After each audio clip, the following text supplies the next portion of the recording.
Yeah, welcome to today's class. Today we want to look at variable scope and storage classes. So, what is a scope in programming? A scope is a region of the program where a variable is visible, accessible, and can be used.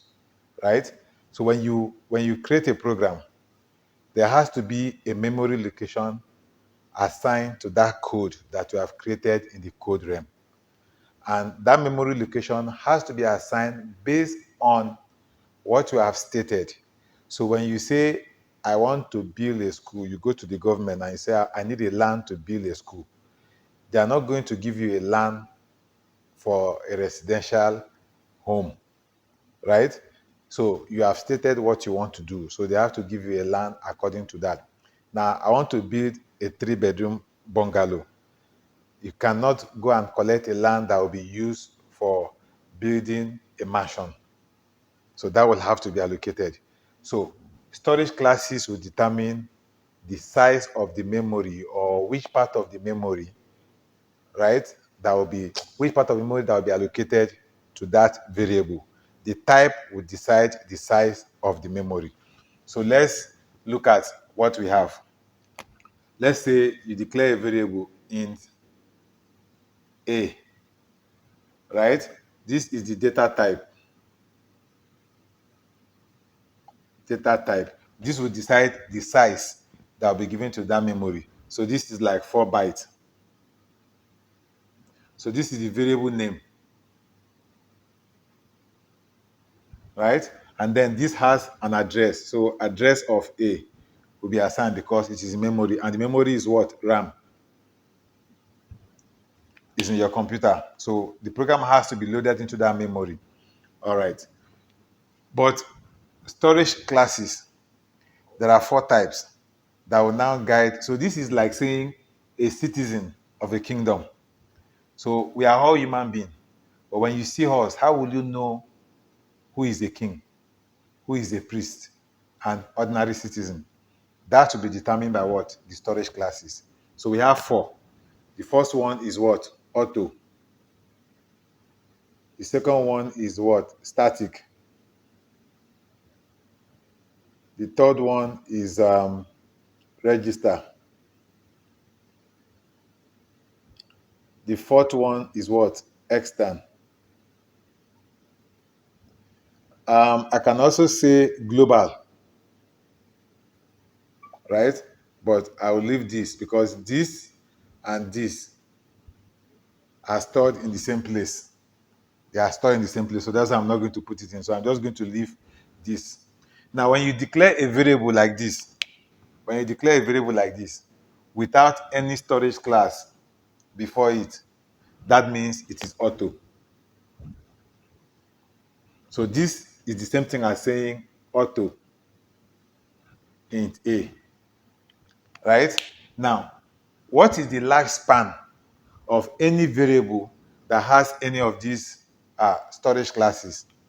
For auto, which is this one, if you declare it inside the function, it will only come alive when that function comes alive. Once the function exits, that variable is destroyed, right? Now, so this is stored in stack memory.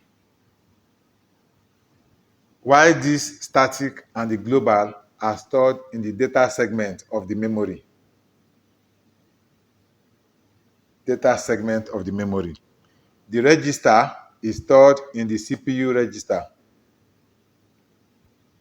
CPU register.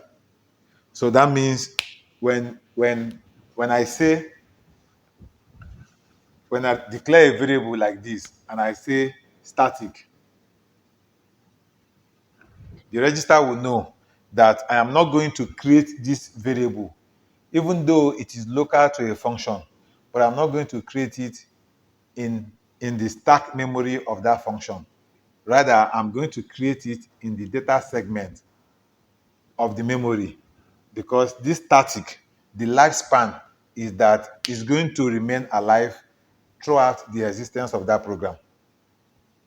So when you have a function inside a program, and you declare a variable and you put static in front of it, that static will live beyond that function. So even after the exit of the function, the static will still remain. So what is this static in the kingdom? It's like the priest. It will remember the past, right? Global variable is like the king. That is the noble that are visible to everybody, right? Then you have the register. So the register is like a special agent, the security guard that are protecting the community. Now, the difference between this register and this auto is that you cannot use, so if you declare a variable and you say register, if I say register, now the difference between this and when I say auto int a is that I cannot use address of, I cannot use address of a for this one, but I can use address of a for this one because this one is in RAM. So a memory address has to be created for it. But this one is in the CPU register. So it's like saying that special agent that is protecting the community. There is no specific place to say that is where he's staying because he has to move around with speed to protect that community. So this is usually used when we want to create speed so that the CPU can easily access that data and use it, right? Then extend. So this extend is like having a noble of another kingdom invited to your own kingdom for an event. So like a prince of another kingdom or a king of another kingdom. Meaning, if I'm going to declare a variable in my, if I'm going to declare a variable in my program and I put this extend, I'm simply telling the compiler that this variable is not in my program, it's from another kingdom. So it has been declared in another kingdom and a value has been assigned to it. I'm only calling it in. So there's a way you have to compile the two files so that the linker will be able to link this, just like a preprocessor directive, right? So those are the things that you have to consider when you are looking at storage classes. You have to consider the auto, the static, the register, and the extend. Is so let's say I write a very simple program like this. I write a very small program and I say int a and I assign 10 to it, right? This is a global variable. And then I say void and I say test. So this is a function. So in this function, I am just going to say static int b, right? And then I say int a and I assign 20 to it. Then I say print f %d, comma a, right? Then I close this. Then I say int main, calling my main function. Then inside this place, I call this test, right? Then I call it again, right? Then I say return 0. So I close this. So this is the very simple program that I've written. Now, if you look at this program, I created a function. So this is a global variable. Global is a global variable, right? Because it's declared outside of this function. So if I have multiple functions, they can all access this variable. But this is a static variable. This one you already see is static variable. Then this one is a local variable, which is the same thing as auto, right? Same thing as auto. So if I say print f, it's going to print out this one, which means it's going to put out 20 outside. Now, the moment you return back to this place, because when you call here, it's going to come here to this guy. Then it will go in. Then it will create static. To create static, I'm going to write a comprehensive program in the next class for you to see the demonstration of these four. So it will come in, and then it will declare a variable for this static, and it will assign the default value of a static variable is 0. Default value of a static variable is 0. I just declared it. I did not give a value. The default value is 0. But it's not going to create it in the same, because the moment you call this function, memory location will be created. Memory location will be created. But this static variable, which is b, will be created outside. B will be created outside, and 0 will be assigned to it. Then it will now create this A. So this A is here, and 20 assigned to it. This 10 is also created outside.